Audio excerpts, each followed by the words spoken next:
Hello everyone. This is posted as a response to Porolita 22 Paula's video, where she's talking about some of the responses that she got to her video called Militant Vegans. I really feel for you. I feel for you. I know what it feels like. It's quite risky to make statements like that because, I mean, you know, it sort of feels like you're already on the outer because you're vegan and just about everyone else isn't, you know, doesn't see things your way.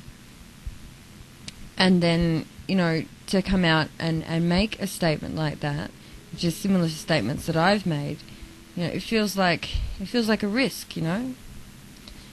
But it's a risk worth taking because it's not about, I mean, I know for me, it's not about making lots of friends. It's about presenting people with the information that might be the key to making them reconsider their choices. And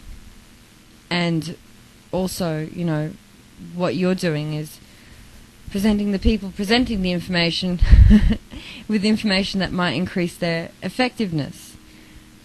If you know what I mean. I don't know if that made any sense. But, you know, you're just trying to give some advice on what might, you know, make people's activism more effective. And certainly, you know, I don't think that, well, I certainly haven't found being rude or aggressive to people to be an effective form of activism. You have to be relatable. You have to be showing behaviour that others would aspire to have themselves. And, you know, like what Paula's talking about, if I understand correctly, is the kind of people who just go around, you know, saying, you're a murderer, you deserve to be tortured, blah, blah, blah, blah, blah. You know, she wasn't talking about people who break into factory farms and rescue animals. And this is where the problem comes in with the dual meaning of the word militant. And I've got dictionary definition in front of me.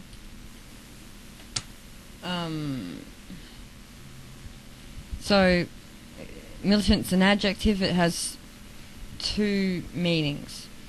The first meaning is fighting or warring, and the second meaning is having a combative character,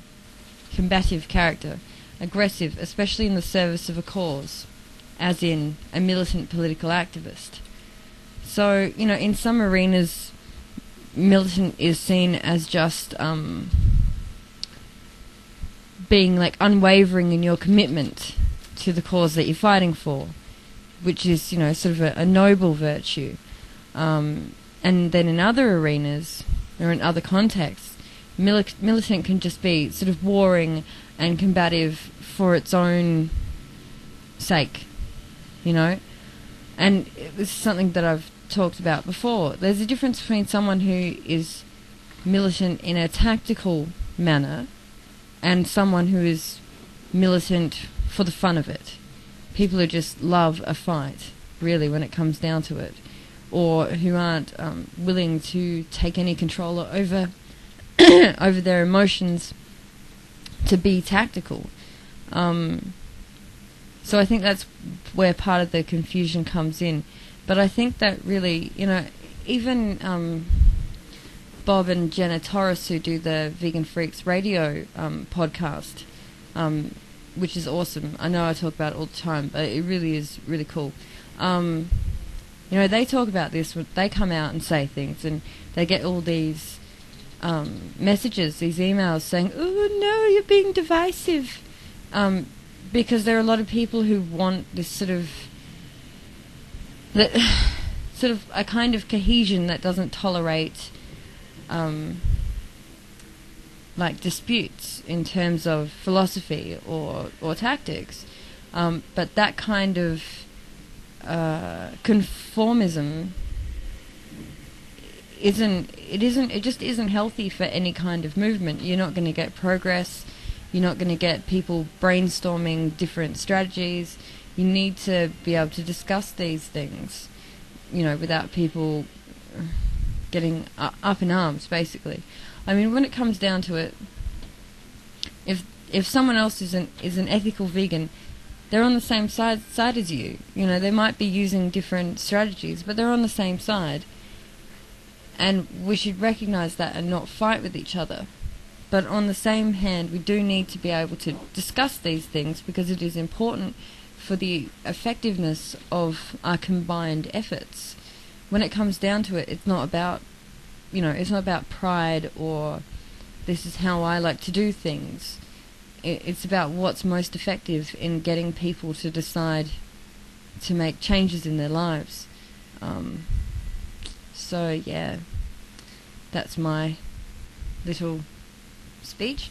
But anyhow, Paola, I feel for you. I'm sorry it's taken me a while to make this video because I've been away. But yeah, I wanted to give you a big hug when I saw the look on your face. You poor thing. It really sucks. I understand where you're coming from. And I guess, you know, where a lot of my thoughts come from is actually from the time that I spent some time on the ALF forum. And there were, you know, good sides and bad sides to that. And one of the positive things that I learnt while I was there was one of the sort of senior members, you know, someone who was around a lot, a moderator on the forum, explained to me and some of the other new vegans who, you know, when people get started with ethical veganism, they tend to be just so emotional and want to just grab people by the throat and just shake them and just go, come on, do you see what you're doing? Wake up, you know. And this person explained, you know, you can't behave like that and expect it to be effective. It's not going to work. People don't appreciate that kind of treatment.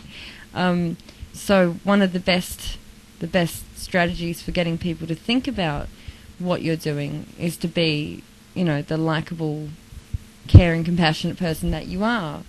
You know, otherwise you wouldn't be an ethical vegan.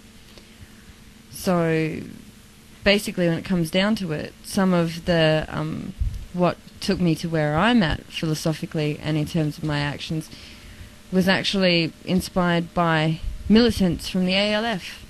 But it's true, and it would work for any cause. I mean, can you imagine if you're working towards, I don't know, gay marriage rights, and your way of interfacing with people who are, you know, coming from a different perspective is just to yell at them and scream at them and be rude and put them down as being less intelligent than you, basically.